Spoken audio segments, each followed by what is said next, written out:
What's up, guys? Welcome back to Newswave. So yesterday we did get updated numbers for Metroid Dread, and it does appear that the game has overcome its first big obstacle on the road to 3 million copies, becoming the best-selling title in the franchise. We're going to go over that one here today. Also, we are going to be talking about a big game announcement that was made yesterday for fans of Stardew Valley, as we now see what Eric Barone is working on next. And we're also going to talk about one of the strangest patents we've seen so far from Sony that would allow viewers to pay real money to pull you out of the game. Guys, if you enjoyed these videos, make sure that like button helps out a ton. And if new here to the Spawn Wave channel, make sure you subscribe down below and ring that notification bell so you can keep up to date with all the uploads here on the channel. And we're going to start today with a big update that should be live right now for the Xbox system. This is their October update. We can see this over on Xbox.com. This is the October Xbox update, 4K dashboard, Xbox night mode, and more. We had talked about this previously because it went to the Xbox Insider program, and I did install it on my system and checked it out. And the biggest thing here is the 4K dashboard on the Xbox Series X consoles, of course, increasing sharpness and text readability. There is an Xbox night mode, which is great, reduce and adjust light of your Xbox display, console, and controller. And then quick settings, easily switch settings to have a personalized experience. It's good to see that the dashboard is now just 4K, and I would absolutely recommend installing this update as soon as possible because I did notice it making a difference on my larger OLED display. But the thing that's still kind of annoying about it is it doesn't support HDR on the dashboard, which from what I've seen, when you switch over to a game that does have HDR, it has that like 3 or 4 second flicker where the screen just kind of turns off and then comes back on with HDR. That's the next thing I would like to see them do, but yes, the dashboard going to 4K is a step in the right direction. Also, we had a surprising reveal from Square Enix around what their original idea was for that Tomb Raider reboot back in 2013. They released this video here, and I'll leave a link down below because from what I can tell, this Ascension branding video is unlisted on the Tomb Raider YouTube channel, but this was Tomb Raider 2013 development Ascension branding. This appears to have been a direction they were gonna take with that reboot before changing their mind and going with something a bit more realistic. This looks like it was gonna be more supernatural, where Lara Croft would be fighting against different monsters and like these strange creatures as she was going through the world. But apparently the story is that at Crystal Dynamics, they were wondering if it would be as good as something like Batman Arkham Asylum, for example, and they did not think it would be, so they went in the more realistic tone for their game. And I do like the reboot, but I will admit, Tomb Raider Ascension, while it may not have been taken as seriously because it would have been more supernatural, looked kind of interesting. So there are a couple of these videos that I've seen pop up online around this Tomb Raider Ascension. It's a bit odd that Square is showing us a game that they ended up just canceling, but it is kind of a cool look into, I guess, what could have been for Lara Croft back in 2013. Oh, and the topic of emulation has been coming up quite a bit, specifically though with Metroid Dread on PC. However, legacy systems are ones that people seem to really like having those emulated, especially something like the PlayStation 3, because let's face it, Sony's not exactly giving us a lot of options around this system, especially not on the PlayStation 5, but we can see this over on Twitter where it says RPCS3. We're delighted to announce that RPCS3 now has a total of 0 games in the nothing status. This means that all known games and applications at least boot on the emulator with no ongoing regressions that prevent games from booting. We look forward to emptying out Loadable too. And this is great, obviously, for preservation overall. If you have a good selection of PS3 games and, well, you want to play it on your PC, yeah, there you go. You can use RPCS3. Again, I know there's a lot of gray areas with emulation, but like, the PS3 itself, Sony seems to have just kind of forgotten about it. They even tried to shut the store down for that system. And really, at this time, that's the only way you're playing Metal Gear Solid 4. And we're to the point where the emulator is being used to bring the online back, Metal Gear Solid Online. So, like, it's something that, again, I know people go back and forth on, but I think RPCS3 in general, they've made a lot of strides, and it's really cool to see them get to a point where just all of them will at least boot. And guys, with some of the quick news out of the way, let's get into the bigger stuff. Let's start right away with the Metroid Dread sales update, this being in Japan. From Famitsu, we could take a look at the top 10 for the games, starting at the top with Demon Slayer on the PlayStation 4. Metroid Dread fell to number 2, and it looks like it's at 22,221 with an overall lifetime to date sales in Japan at 109,000 copies. These will be physical. We're going to come back to this, though, in a minute and compare it some of the older Metroid games. Then we have Demon Slayer on the PlayStation 5, The Idolmaster on the PS4, Back 4 Blood on the PS4, Monarch on the Switch, Far Cry 6 on the PS4, then Minecraft, Mario Kart 8 Deluxe, and Super Smash Bros. Ultimate. In fact, this is a different looking chart than we're used to generally, as there's a lot of PlayStation games here in the top 10. In fact, if you look at the top 5, 4 of them are PlayStation games. Generally, we see like the top 10 just all Switch titles, but no, Demon Slayer certainly took over the charts here. But if we move over to hardware, we can see at the top the Nintendo Switch OLED model, 30,494, and then just the Switch in general, 30,869.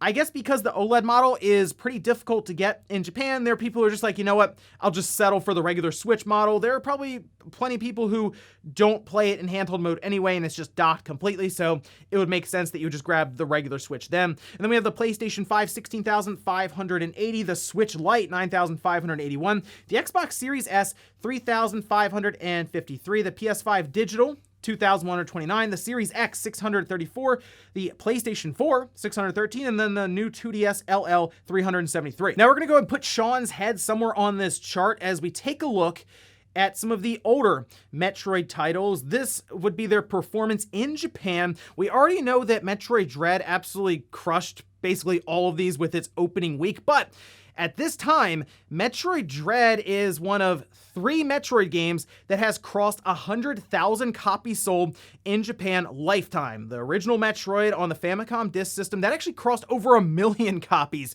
in Japan. Certainly an outlier here on the chart, but the other one is Metroid Fusion. That was at 155,000 copies lifetime. At this point, Metroid Dread, being out for, 10 or 11 days or so, is over 109,000 copies. It will be running past Metroid Fusion here in the coming weeks without too much issue. And I mean, that's big for Metroid Dread because the one region I said Metroid has to absolutely crush is in Japan. I mean, if it was not able to at least hold up to something like Metroid Fusion, it's not going to become the best-selling Metroid game in the franchise, but I think at this time, it's going to roll right past Metroid Fusion. Will probably, throughout the holidays, cross over that 200,000 mark, and then we'll find out how it did in the NPDs in the West and other parts of the world. And yeah, I think Nintendo is going to show up with some sales reports in their own investors briefing. That would be at the end of January, beginning of February, with a pretty sizable number for Metroid Dread. That 3 million unit mark, I think, will be coming up pretty quick, and then we'll get to find out what happens at the end of Balan Wonderworld. Oh, and real quick, for Metroid Dread, we also had an update that was pushed on October 20th. The biggest thing here is it fixed an issue where if a map marker is placed on a specific door on the map screen, the door destroyed with the beam obtained at the end of the game. Destroying that door at the end of the game would cause the game to forcefully quit with the message software is closed because an error occurred. And they also fixed several other issues to improve overall gameplay experience. That was an issue that people were mentioning would just completely crash the game, so good to see it was fixed here in this latest patch. Make sure you get that downloaded, and we'll see what happens with Metroid Dread as we go forward in these charts. Like I said, I'm very curious to continue tracking how this does in Japan. Next up, let's talk about a big game reveal we had yesterday. Now, we did mention that Eric Barone was talking about his next big project. That was during like a live stream, and he kind of went over that like, oh, I'm really working on the next thing after Stardew Valley, and speculation went wild online. What could we get from Concerned Ape next? Well, yesterday they decided to show us in a full trailer, and it does have Stardew Valley vibes to it as soon as you see it, and that's because it's very similar, mostly the same even art style, but then they start to show off a bit more about this game, showing more like an action RPG setup, but then also your own store that you're selling things. And what's odd about this is they have this description here for it, saying in this game you will play as a chocolatier living in a haunted castle. In order to thrive in your new role, you will have to gather rare ingredients, make delicious chocolates, and sell them in a chocolate shop. This is all explained on the website. There is a full FAQ live, mostly going over that they're not exactly sure when this is coming out. Now in the FAQ, it does mention that it's just going to be going to PC first. However, I would assume based on the success it's found on all different consoles, it's going to go everywhere it can. But they do have a description going over what you'll be doing in this game a bit further, saying like Stardew Valley Haunted Chocolatier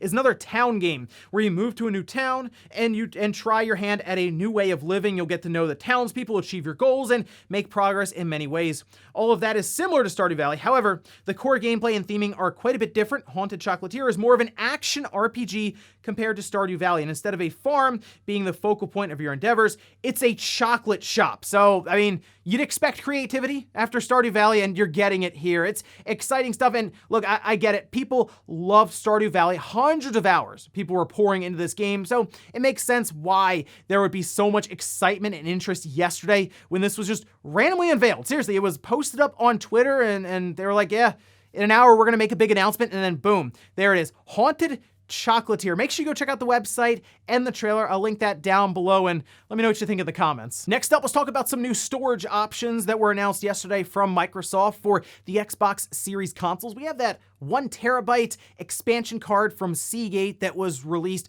alongside of the Xbox, and it looks like a year later we'll have 2 other options, a 512 gigabyte and a 2 terabyte. We can see this over on Xbox.com saying new 2 terabyte and 512 gigabyte Seagate storage expansion cards for Xbox Series X and S. The Seagate 512 gigabyte storage expansion card for the Xbox is available for pre-order today from Walmart in the United States for $140 US. Going to launch mid-November. The 2 terabyte is $400 US, and that's going to be launching early December. I will say that it is a shame that the 512 gigabyte is $140. I would have liked to have seen that get a little closer to $100. I know storage in general is expensive because these are little solid state drives essentially, right? And 2 terabyte at $400, that will have some sticker shock in stores, absolutely. And the big thing about the Xbox and their expansion cards is the convenience factor. They're hot swappable. You don't have to turn the system off, completely unplug it, get a screwdriver out and all of that. But I do feel like on Sony's side, those M.2 drives are just going to continue to fall in price since we just have way more options, and we know technology moves very, very fast. So in a couple of years, we'll most likely see those M.2 drives that are compatible with the PS5 speeds probably become quite a bit cheaper than we see with these expansion cards, unless Microsoft continues to drop the price on these as we go along and technology continues to get better and better. But at least there are more options this Christmas, a 512 gigabyte expansion card, and then a 2 terabyte that is $100 more than the Xbox Series S. And in our last bit of news, let's talk about a new patent from Sony that is, that's a bit strange. I don't know how well this would really work out, and it's a patent, which doesn't necessarily mean that it's going to be used in the first place, but it certainly presents some odd ideas from Sony. Let's take a look over here. This spotted by Eurogamer. The patent is titled "Spectators Vote to Bench Players in a Video Game," and you can see a diagram here posted up, and the idea here is there is a menu alongside the stream that would include several different options. For example, you can remove or bench players. You can warn the player to improve. I'm sure that would go over really well. Provide a custom message. That would probably go over even better. Or you can just keep the player in the game. And the odd thing about this is you can apparently use real money to kick them out of the game. And you can even vote all together and decide if you want to kick them from the game. There's a suggested 60%, I guess, amount that would be reached before you just boot them completely. But the idea of being able to use real money is odd. I think the point here is Sony realizes that streaming is big, and obviously they're making a big push into esports with Evo now that they have purchased that. And I don't know how well this would go over with competitive games. The fact that you could completely disrupt a game that is competitive at that time with pro players would be weird. And the idea of paying real money, is that just like to Sony to then boot the person, or do you boot them out and hand them a $5 bill?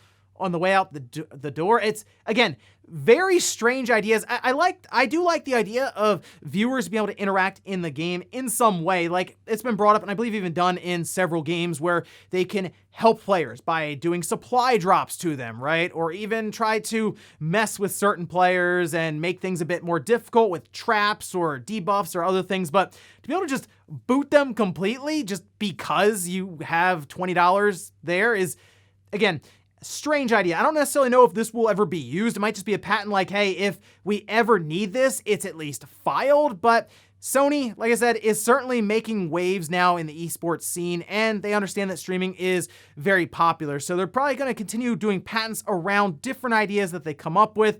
Doesn't necessarily mean this is one they're going to use. And before we go to the comment of the day, we're taking a little poll that I posted up yesterday, where I asked, is backwards compatibility a big deciding factor for you when buying a new console? 30% said yes, my previous gen games need to work on the new hardware. 60% said yes, but it's not a deal breaker. And then 11% said no, it doesn't affect my purchase. I do believe that most people will take into account, will my current library of games just work on this new platform that I buy? And that's one of the reasons that Sony really made a big push for PS4 titles just work on the PS5. And I know the PS3 is something that a lot of people want, but it would take time, effort, and money from Sony. And we know Jim Ryan and his stance on older games. Who wants to play those, right? But Microsoft's big thing was convenience and compatibility, basically all the way back to the original Xbox as much as possible. Now, the one thing that I'm curious about is it was brought up by Nate and MVG that there may not be backwards compatibility, or it's possible that that's not something Nintendo has for the next Switch with current Switch titles. And I feel like that would be an issue for a lot of people now. So let me know if Nintendo did unveil their next Switch in a couple of years and they said, oh yeah, those cartridges you've been collecting will not work in this. Would that be a problem? And we'll finish up with the comment of the day as you're seeing here. This is from Mug saying, I see why some people may be confused and kind of worried about Sony games going to PC because they may think, what's the point of me getting a PS5 then? But as it seems, I think they're going to just release older games that have stopped selling or started to sell less. I do believe that's going to be their strategy, at least for the near term future. I still believe there is a future where Sony eventually shows up with a day and date release, probably a live service, maybe like an online SOCOM or something like that. But I think the concern that people have is if Sony keeps putting their games on PC, why would you buy a PS5? And if people aren't buying PS5s, why would Sony make another PlayStation? They can just keep releasing their games on PC. Well, for Sony, one, they control the closed ecosystem with PlayStation, so it's worth them creating that system and selling it to tens of millions of people for that.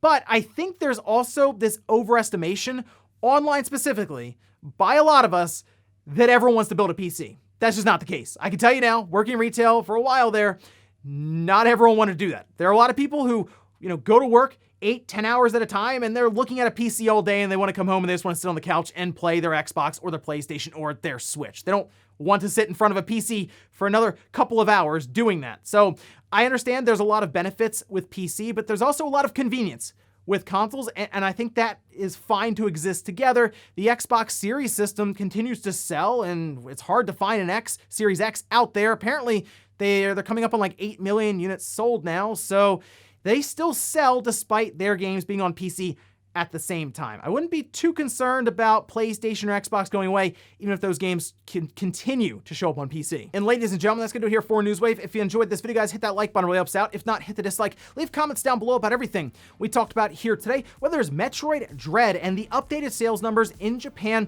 How do you expect that it's gonna sell here in the US with the MPD report next month? And will this end up being the best-selling Metroid in franchise history? Also, what about the new Concerned Ape game, that being Haunted Chocolatier? And what about this new Sony patent that could potentially have people paying to boot you out of your game? Thanks guys for watching. Have a great weekend. I'll see you back here Monday morning, 8 a.m. Eastern time for Newswave.